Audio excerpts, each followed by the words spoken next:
Stay home, stay safe is the caption we listen from everybody nowadays. So I stay at my home and you stay at your home. Birds live in nests, lions live in dens, and all the living beings have their own homes. But is there any home common for all of us? For human beings, for animals, for birds, and for all other living beings? Yes, it is none other than our earth. Earth gives everything that is needed for every living creature, and so with love we call our earth as Mother Earth.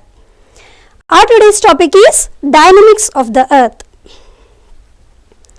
So many children have many questions in their hearts from childhood, like how did earth evolve? Why do days and nights occur? Why do seasons change? What is inside the earth? How does a volcano erupt? What happens? What causes earthquake? And many such questions. Today in our session, all these children are going to get answers for their questions in this 1 hour. Not just that, we are going to discuss many things about the Mother Earth. Let's begin. As soon as we listen to the word earth, the picture we get in our mind is a landform. What is a landform? Landform is defined by its size, shape, location, and what it is made of. So you can see the 3 types of landforms displayed on the screen here. Though there are many forms of land, broadly they are categorized into 3: mountains, plateaus, and plains. So mountains are the highly elevated lands with steep slope and sometimes sharp or rounded peak.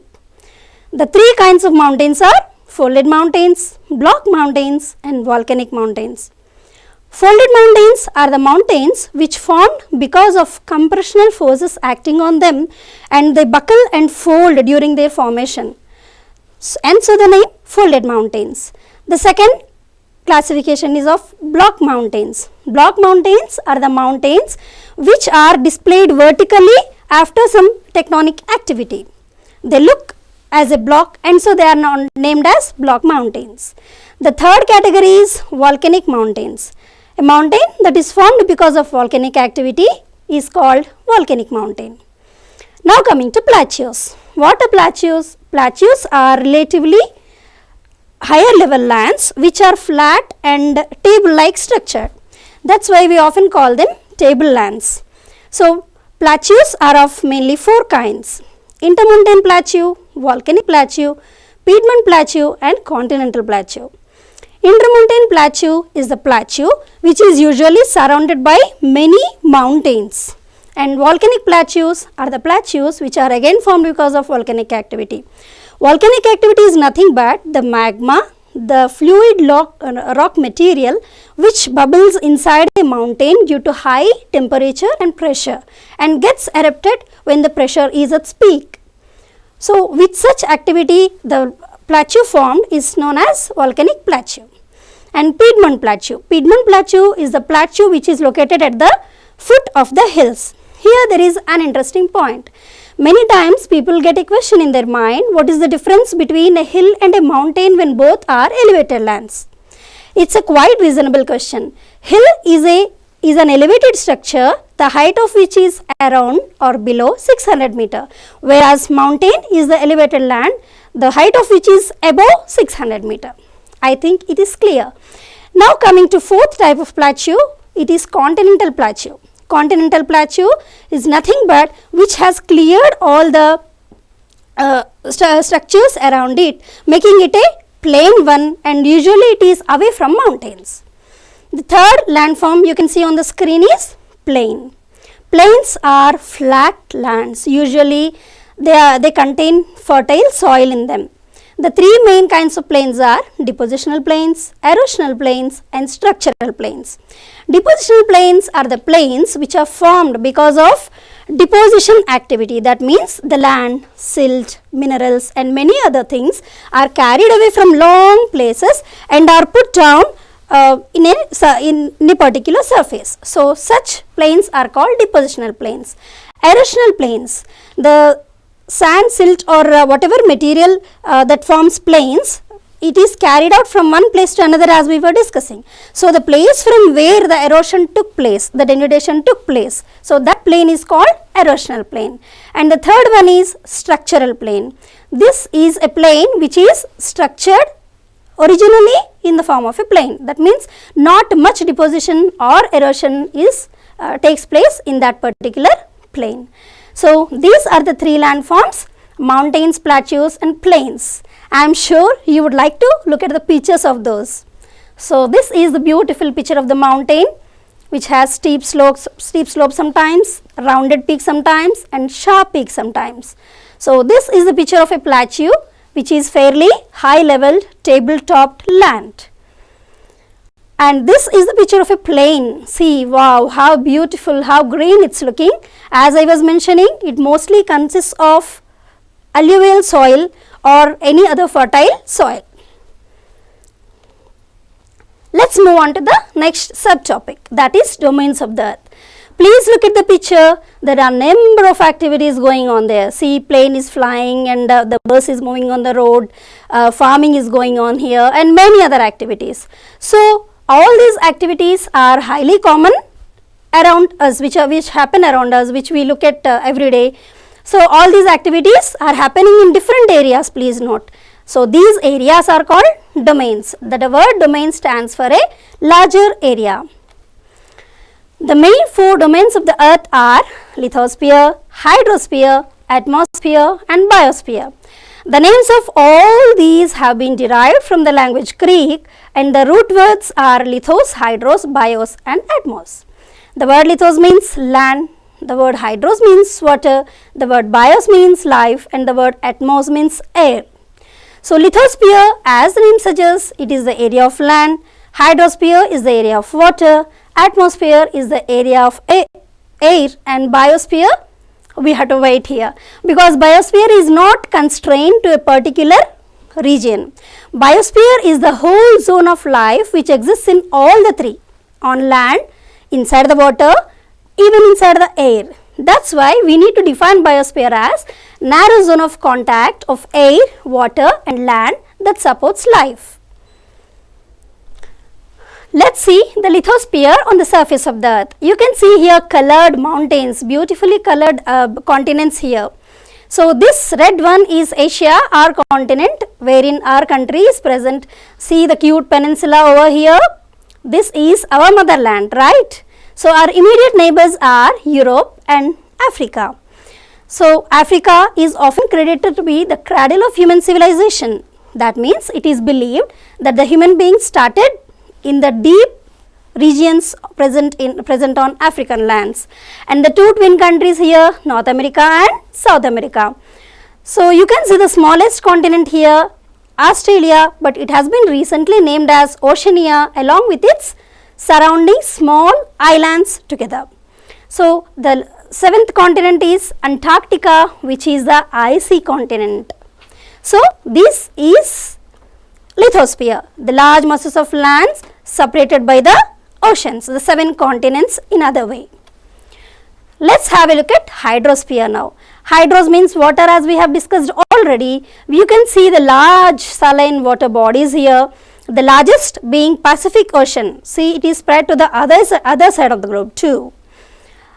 Arctic Ocean, which is also called as Northern Ocean, Atlantic Ocean, which is surrounded the American region, Indian Ocean, which is named after our motherland, and Southern Ocean, which is also called as Antarctic Ocean.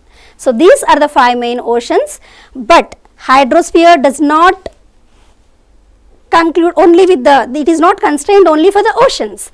All the fresh water sources like glaciers, rivers, lakes, streams, ponds, wells and even the groundwater that is present inside the rocks under the land also come under hydrosphere. So all the area wherever water is present comes under hydrosphere.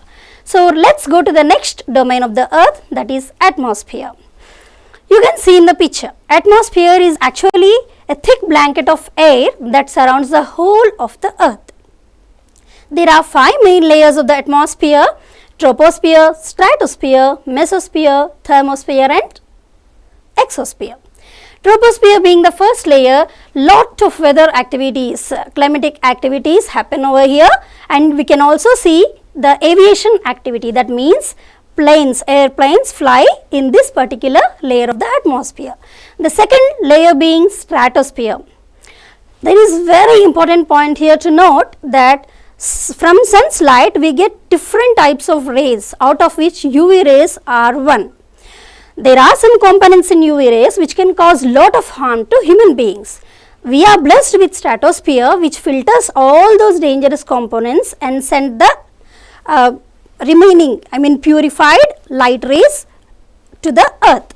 So stratosphere in that sense is very, very important.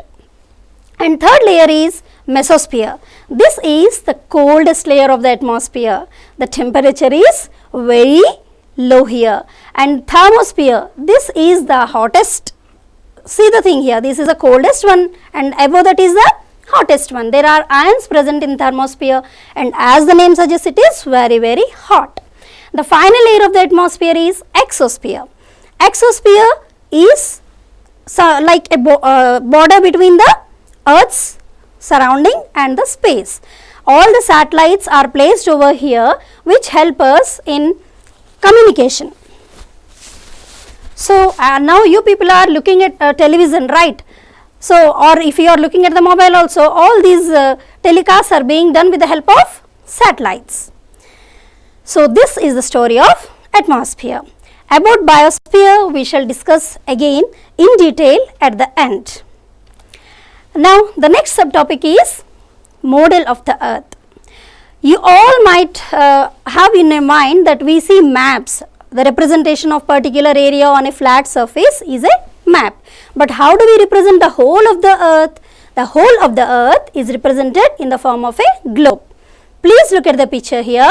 There are many vertical and horizontal lines placed on the globe, isn't it?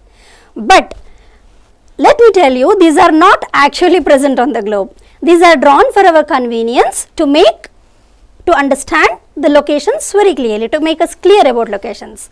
I will tell you in detail. If I put a point somewhere here on this space and if I ask you to locate it, many of you would be saying, madam, it is upside, it is down, it is towards right, it is towards left and so on. But exact location cannot be explained. But if I keep a dot somewhere here, then it will be easy for you to locate, madam, it is in 5th block from up, 7th block from right or something like that, isn't it? So this is the main purpose of drawing imaginary lines on the globe, because it helps us to locate various places. Now let us look at the horizontal lines. This imaginary horizontal latitude is named as equator. Please look at the picture here. This equator divides the whole of earth into two equal halves, and so the name equator. It is denoted as 0 degree latitude. From here towards north and towards south, many latitudes are drawn, but for the convenience of the study, we name few important latitudes here. So the next important latitude in southern hemisphere is Tropic of Capricorn, and towards north in northern hemisphere, the next important latitude is Tropic of Cancer. Both are denoted by 23.5 degree, but N for Tropic of Cancer because it is in northern hemisphere, and S for Tropic of Capricorn because it is in southern hemisphere. So the region around the equator, that means the region between the Tropic of Cancer and Tropic of Capricorn, which is colored with green here, is named as torrid zone. I will tell you why. Let's first finish the other important latitudes. So the next important latitude in northern zone is Arctic Circle, which is denoted as 66.5 degree, and towards south the next important latitude is Antarctic Circle, which is again denoted as 66.5.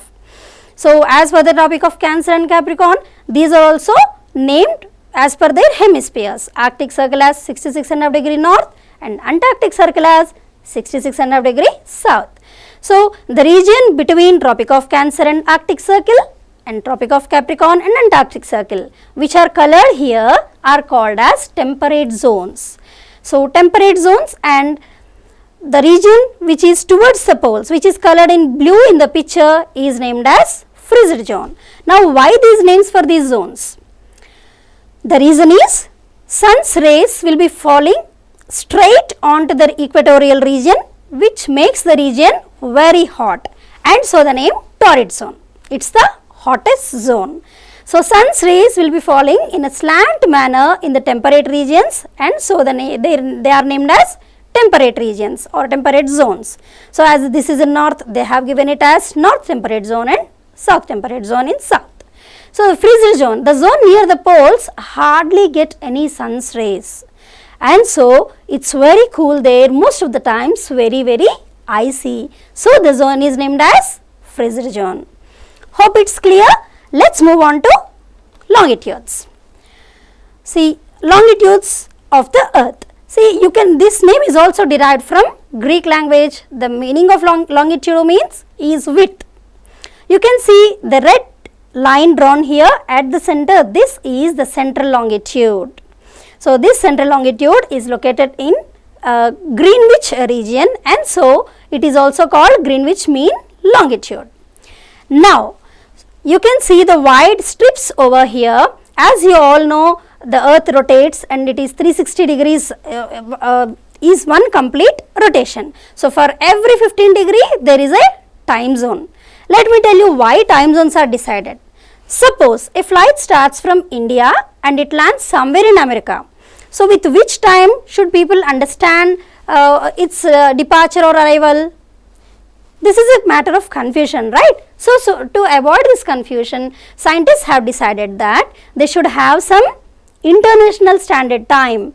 Greenwich mean time is considered so. So here this red line stands for international date line, and also called the central longitude or Greenwich mean time. So all the countries calculate their time compared to this central longitude. So you can count here from the picture that it is 5.5 hours ahead. Our Indian time is 5.5 hours ahead of Greenwich mean time. You can calculate the time of any country on the map if you know its longitude and latitude. So such is the help of longitude, such is the use of longitudes. So I repeat, the structure which forms along with the longitudes, the vertical lines, and latitudes, the horizontal lines, help us to locate various regions on the earth. Now coming to the next subtopic, moments of the earth. You all might remember that earth has two moments, right? Earth moves around on its own axis, which causes days and nights. Look at the picture. The half that faces the sun has day, and the other half which does not faces the sun has night. You can also make it out from the picture that the earth rotates towards east, that means anti-clockwise. One more important thing to note here is its axis is a bit tilted, right? We shall discuss about it again. So the first moment is earth's rotation, and to complete one rotation it takes 24 hours, out of which half is day and nearly half is night. The next movement made by the earth is a revolution. That means the earth revolves round the sun in a particular elliptical orbit. Look at the shape of the orbit here. So you can see that the distance from the sun is different in different locations, in different situations. So these are the reasons. And one more thing, it is tilted here, which causes differences, variations in the lengths of days and nights. See, solstice is the word which describes the distance between the sun and the earth. So for northern hemisphere, 22nd December is winter solstice. That means it has the shortest night, and the longest day for northern hemisphere is on 21st June. Recently it has been decided to celebrate that day as International Yoga Day. The whole world recognizes that meditation or yoga has a lot of benefit for mankind. So it's a matter of proud for all of us that we belong to a country which is teaching all the world something important, right? So one more phenomena that is very interesting regarding revolution is equinox. As the word suggests, that is the day where the lengths of day and night are exactly equal. You want to know when it happens? Right. It happens twice in a year. On 21st March, we call it spring equinox, and 22nd September, we call it autumn equinox. So, equinoxes and solstices are the two interesting phenomena that take place during Earth's revolution. So, to complete one revolution, as you all know, it takes 365 1/4 days. This 1/4 is totaled once in 4 years, and the extra day, the year with extra day, we call it leap year. So, we have to understand why the lengths of days and nights vary. So, as we were discussing about revolution, you can see here Earth's axis is not exactly perpendicular to the orbital plane. It is tilted by 23.5 degree, making the angle 66.5 with its orbital plane. So, this tilt is responsible for the variation in the lengths of days and nights. So, the days and nights are different in different seasons, different in different hemispheres. Let us move on to the next topic, solar system. So, some children may get a question in their mind, is the Earth only planet to revolve around the sun? No, you can see from the picture there are many planets that revolve around the sun. From the distance, increasing distance from the sun, they can be named as Mercury, Venus, Earth, Mars, Jupiter, Saturn, Uranus and Neptune. Mercury being the hottest planet as it is the most nearer to the sun. So, Mercury, Venus, Earth, Mars are the 4 planets which are made of metal and rock. Jupiter and Saturn, the biggest planets, are made of hydrogen and helium. Uranus and Neptune, these are the 2 planets which are made of volatile substances like ammonia and methane. So, some children might be getting in their mind a question, does life exist only on Earth? So, this is a question what scientists have been trying very seriously to answer. Earlier scientists believed that life did not exist on other planets, but now they feel that certainly life must be existing on other planets. So, till something is discovered, we are all free to imagine aliens with our creativity and weave stories on them. Very interesting, right? Now, let us move on to the next subtopic, why does life exist only on the Earth? So, this question is again put to explain the situations which make life possible on the Earth. First point you can see here is it is neither too hot nor too cold. So, as we were discussing the locations of the other planets, Mercury and Venus are much nearer to the sun and they are definitely hotter. Uranus and Neptune are much farther from the sun and sunlight hardly reaches there. So, it's both the planets are very cool and dark. So, Earth is blessed to be in a location where it's neither too hot nor too cold. Another important reason is atmosphere, the layer about which we have already discussed, the blanket of air that surrounds the Earth. The stratosphere filters the dangerous components of the UV rays, which is the one important reason which made life possible on the Earth. And the second point is atmosphere provides ambient temperature. It makes the temperature convenient for life to exist.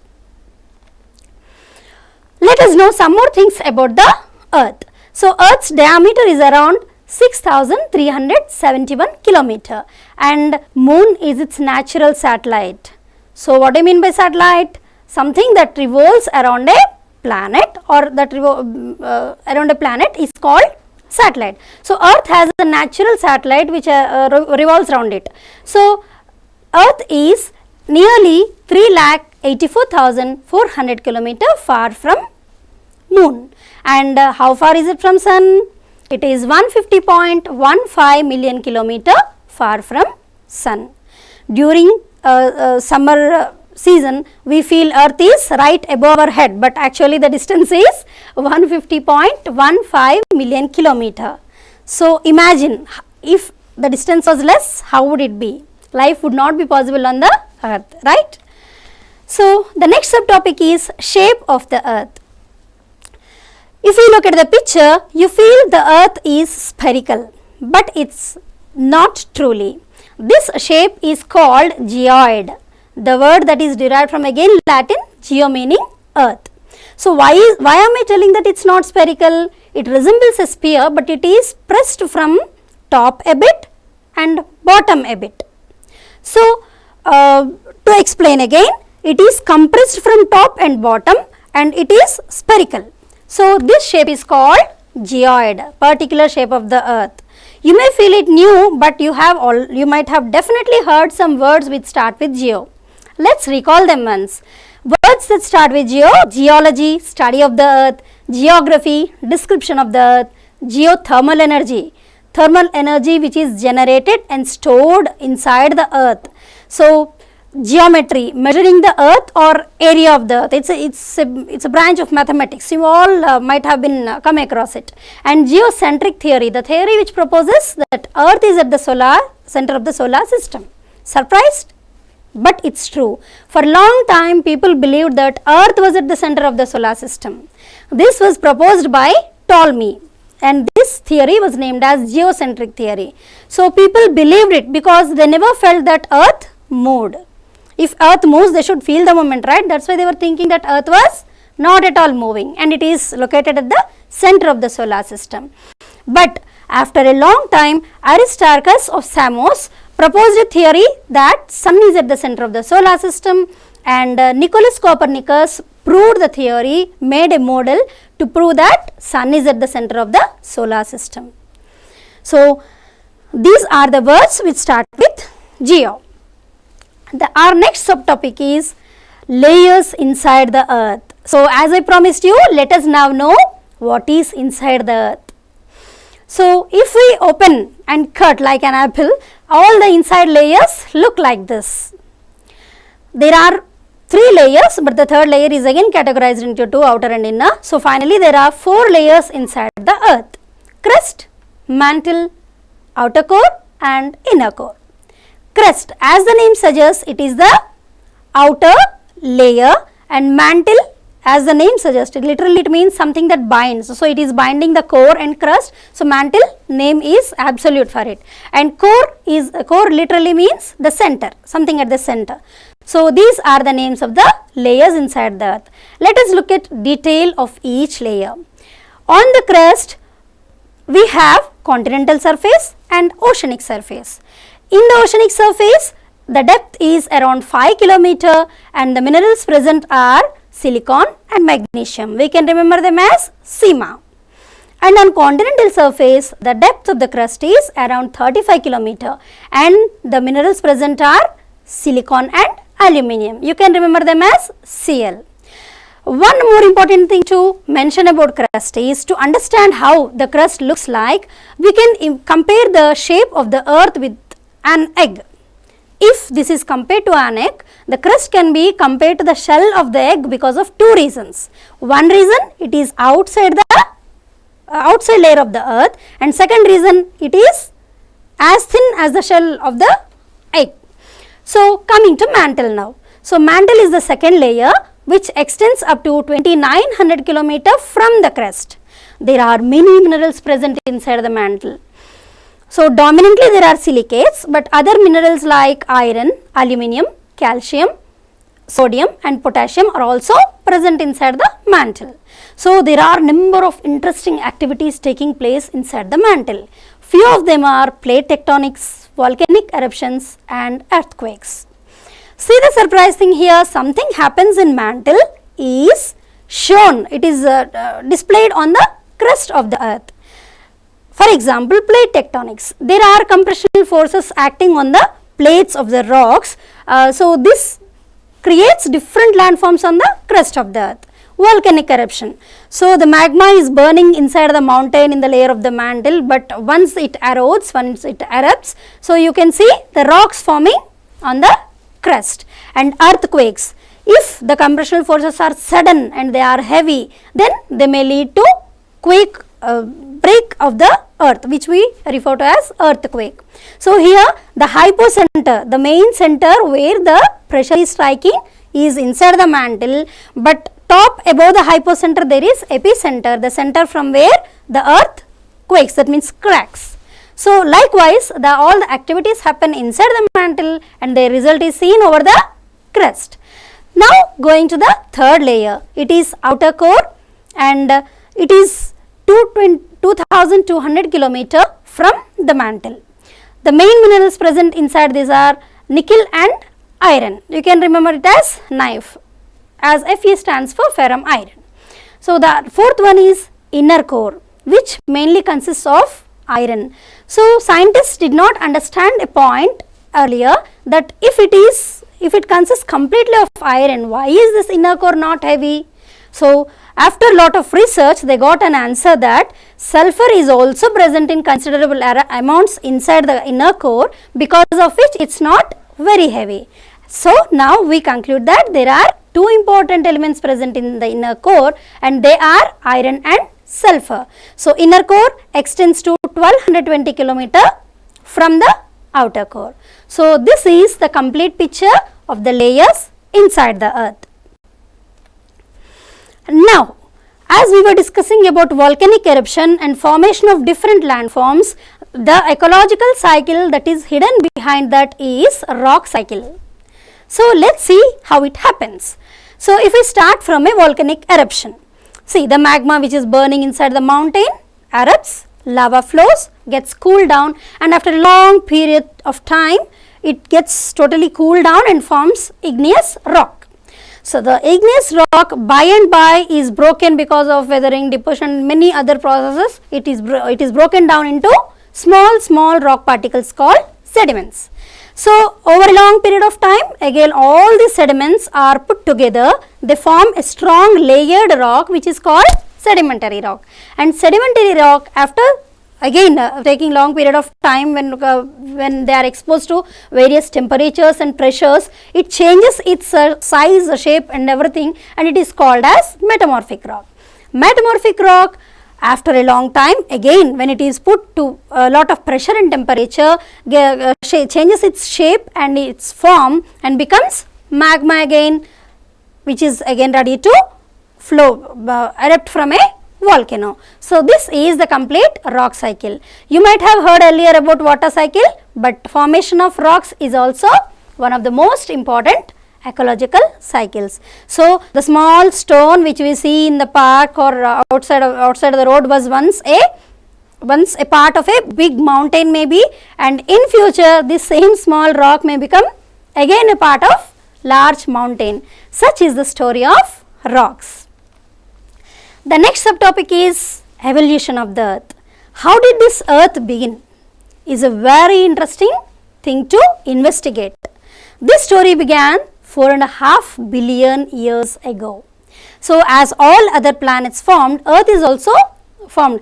Actually, scientists for a long period of time did not understand how these things happened. That means the universe has started from a single point.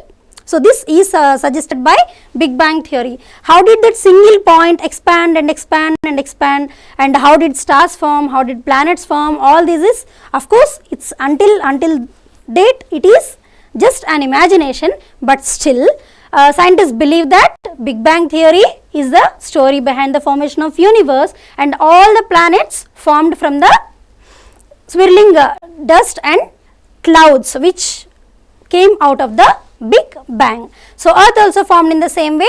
The ball of swirling dust and clouds, when they were put to high pressure, were in molten stage and it was very hot, and they were constantly bombarded by massive rocks and other materials. So, it was boiling for a long period of time, and if we boil a soup, imagine if we boil a soup with different types of materials, all the thicker substances go inside and all the lighter particles come up. So, in the same way, all the heavy things, heavier metals went inside the earth's layers, and all the lighter particles came up, and outer crust formed, wrinkled, buckled, and different landforms formed, and nearly for 2.5 billion years ago there was no life on the earth and neither life supporting gases. So, slowly and gradually life supporting gases started, and life first appeared in oceans and then life appeared on land. It is very interesting to know the journey from single celled organism to the most complex organ systems of mammals like us, particularly the nervous system of human beings. So, still this supercomputer, our brain, is an unsolved puzzle for scientists. Many things are yet being researched to understand the clear phenomena behind it. So, such is the journey of the earth. Hope you have enjoyed it. Now coming to the other phenomena, radiation and insolation. So as you can see, radiation word stands for transfer of energy from one source to the other, particularly when they are not in contact. So you can see the sun is the ultimate source of energy, and when sun's energy reaches the earth, so getting filtered in the atmosphere into the clouds and trapped by the atmospheric layers, different only 51% of the sun's energy comes and reaches the earth, and it is absorbed by it, and this energy, this solar energy absorbed by the earth is named as insolation. So is all the energy tapped and stored inside the earth? No, earth is also a source of radiation. You can see in red color the energy being radiated again to the space. So meanwhile, much of the energy is absorbed by atmosphere, and nearly half of it, if this 51% is considered to be 100 units, around 64 units are sent back into the space. So earth is also a source of radiation. This is the important point which we all need to know. So when we talk about radiation, it's necessary to mention again here that dangerous components of this radiation, particularly of UV rays, are filtered by the stratospheric layer of the atmosphere. Now, angle of incidence. Though when the sun's light is reaching the earth, reaching the surface of the earth, what happens? So this is something very important to understand. If this is the surface of the earth and this is the incident ray, the light ray which is coming from the sun, then a perpendicular line if drawn from the surface of the earth, this is the angle that forms between the incident ray and that perpendicular line, and this angle is known as angle of incidence. So why do we need this angle of incidence? This is necessary to understand how the heat is absorbed by the earth. Angle of incidence is inversely proportional to the heat of the amount of the heat received by the earth. That means on equator it is almost all 0, and so the sun's energy received around the equator is more, and at poles it is nearly 90 degree, that means very high, and that's the reason the solar energy received by the poles is very less. So the same theory was expressed in words when we were discussing about latitudes, and here it is expressed a bit scientifically why the sun's heat is not uniform all over the earth. The next important subtopic is global warming. Many times we hear complaints from our elderly people that these days rains are inappropriate, seasons are not occurring properly, it's getting too hot, and many other such complaints. There are complaints everywhere. So why all this happen? Why do all this happen? The reason, the answer behind all this, the answer for all these questions is global warming.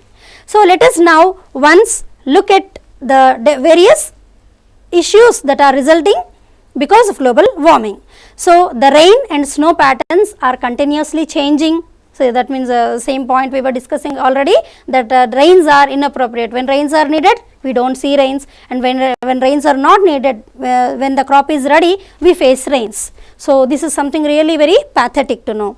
And the stronger storms, often during this season when mangoes are ready for harvest, sometimes we see there are stronger storms and all the mango crop is destroyed, and the corals are damaged. Inside the sea there are beautiful landforms, as we were discussing on the surface of the earth, right? Even inside the ocean there are beautiful landforms like cliffs, ridges, and many more. So near these corals there are calcium carbonate forms always being formed there. So all those things are disturbed because of this warming, and the sea level is rising, and the temperatures are very high, getting very high, and the heat waves are getting too hot heat waves, which is destroying, which is causing danger to many forms of life, and even animal migration cycles and life cycles are also disturbed a lot. There are droughts, there are wildfires, and the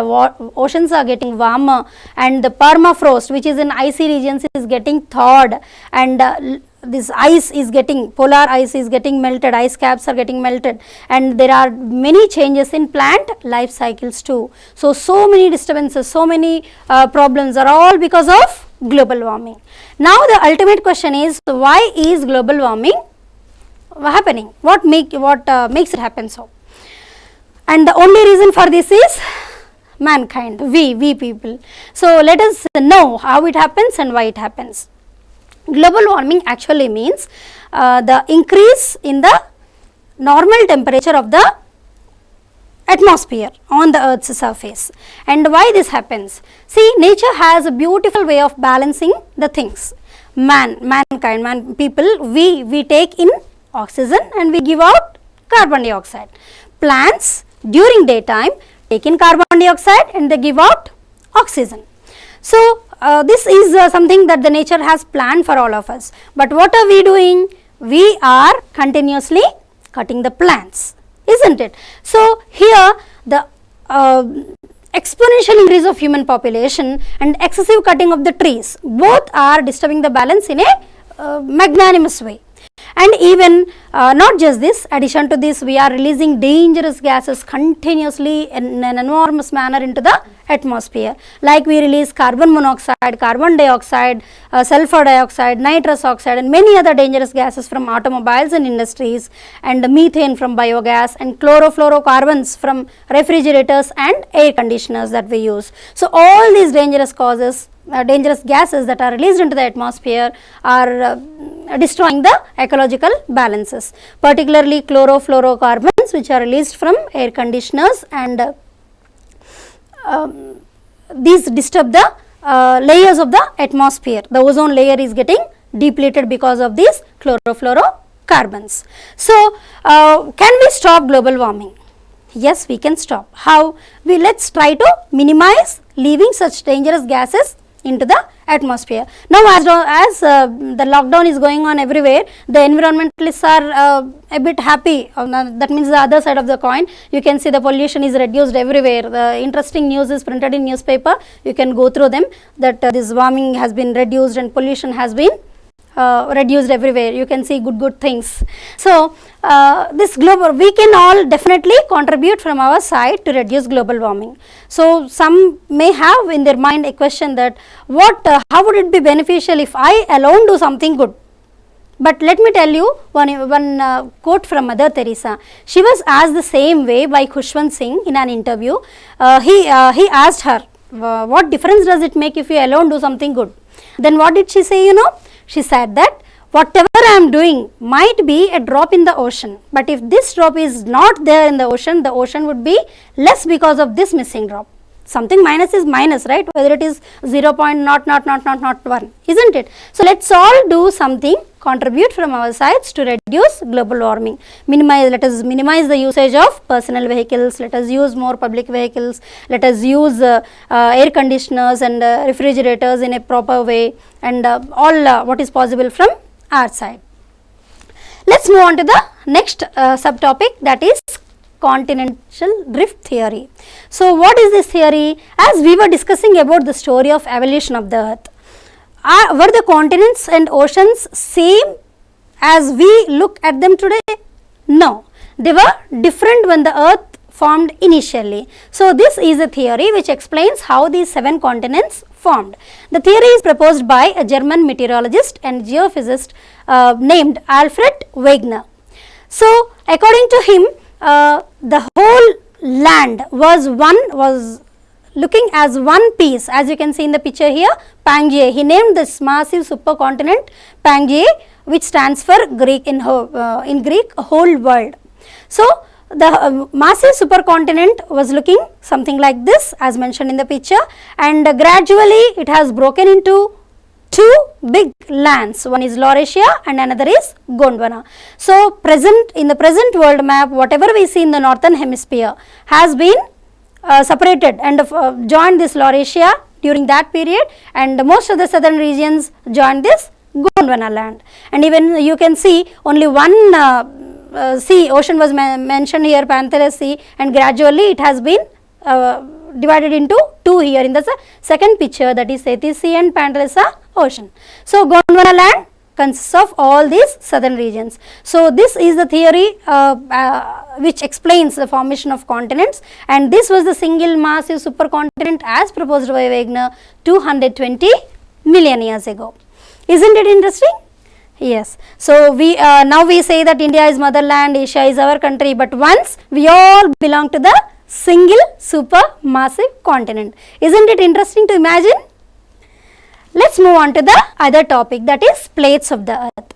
So whether it is land or it is ocean, whatever is on the crust of the earth is actually located on various plates as per the geologists. So all these plates are floating on the mantle. Please try to recollect the picture which showed the four internal layers of the earth mantle, which was in orange thick color. So that is in a fluid state. So over that mantle all these plates are distributed, placed in a different manner. So these plates keep on moving because of the pressure from mantle, and these dynamics that happen between these plates is named as plate tectonics. And one interesting phenomenon in plate tectonics is the sea floor spreading. See, if volcano erupts in mantle, we have seen that it the effect of it is seen on the crest, but sometimes the newer crest forms and it makes the sea floor spreading, it comes up and widens the sea floor. So this phenomena is known as sea floor spreading, and all the activities which were discussed near the mantle, whether it be volcanic activity or seismic activity, that means earthquake or formation of this spreading of this sea floor. So all these happen between the this is a game between the plates of the earth. So geologists believe there are major plates like North American plate, South American plate, Indo-Australian plate, Antarctic plate and Pacific plates. These are the major ones, and there are many minor ones, out of which Nazca plate and Arabian plate are important. So why does the landforms keep on changing? As we were discussing in rock cycle, I told you the small stone which looks stone now can be a part of mountain later. So there is continuous transformation on the surface of the earth. So what are the processes that facilitate it? The main four processes that facilitate the continuous transformation are weathering, erosion, transport and deposition. Weathering simply means breaking down of rocks. So the rocks break down because of atmospheric heat or pressure or movement, and these rocks travel to long distances. They are eroded, that way they are weared away from a particular region, from a particular place. So this wearing away is known as erosion, and they are carried up to long distances, sometimes miles together, and this carrying away is known as transportation. And the fourth one is deposition, when they are carried away to long distances, when the energy once is dropped, where there is no more energy by these denuding things like waves. It can be waves, it can be river water, it can be wind or whatever it is, the agents which cause all these processes. If the energy is lost, they deposit the things there, sand, silt and rock material, whatnot. So because of this weathering, breaking away of rocks, erosion, wearing away of that solid material, silt, sand and everything, and transportation, carrying away for long distances, and deposition, placing them in various regions. So these are the four things which cause continuous transformation on the surface of the earth.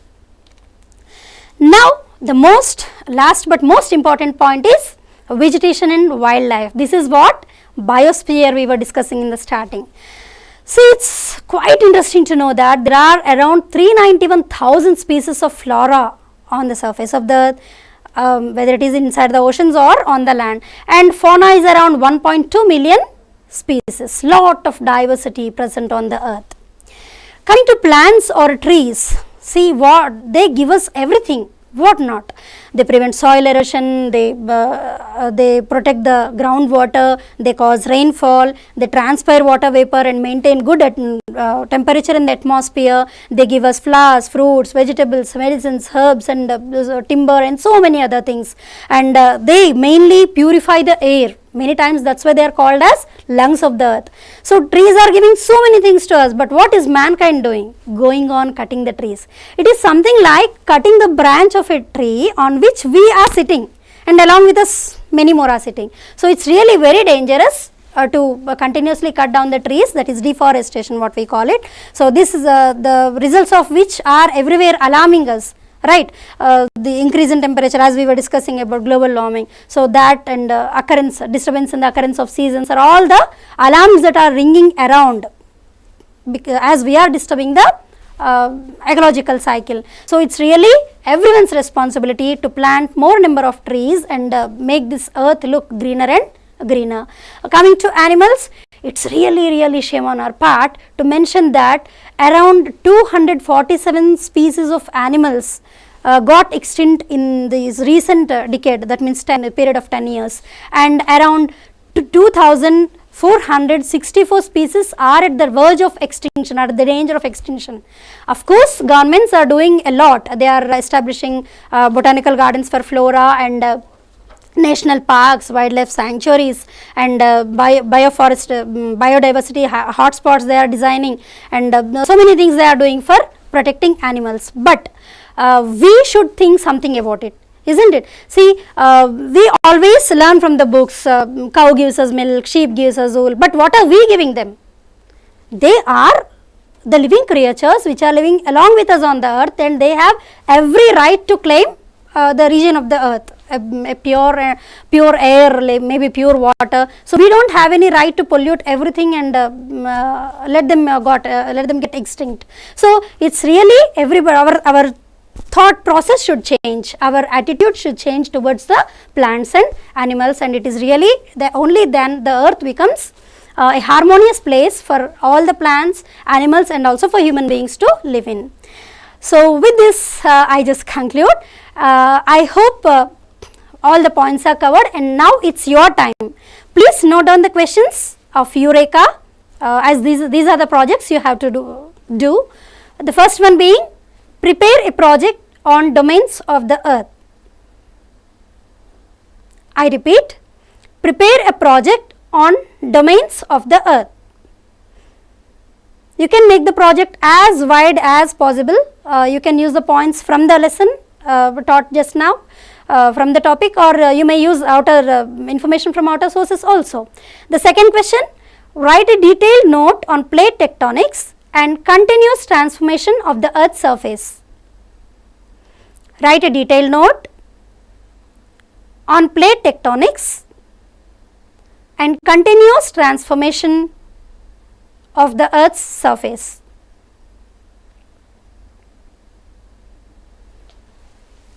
Hope you have enjoyed the session. I thank TSAT people for patiently recording this program.